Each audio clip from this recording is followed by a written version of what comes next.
Welcome to Kenton's videos. Enjoy the video. You begin by clarifying what the chatbot must do and who it serves. This directs every technical choice. Once done, pick hosted API or self-hosted model based on cost, data control, and latency. Next, create a dev account, generate API keys, and provision a secure staging environment so you can iterate without risking production data.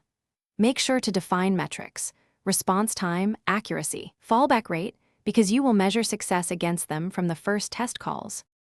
You now connect the model to your app via a thin API layer that handles prompts, state, and user context.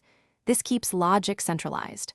Once integrated, implement authentication, rate limiting, retries, and clear error responses so the system is resilient under load.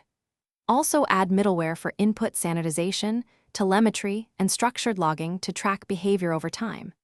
Make sure to test edge cases and concurrency. Simulated high-load runs reveal race conditions and prompt token limits before users encounter them. You finish by running a phased rollout using feature flags and targeted user segments so you can validate assumptions safely.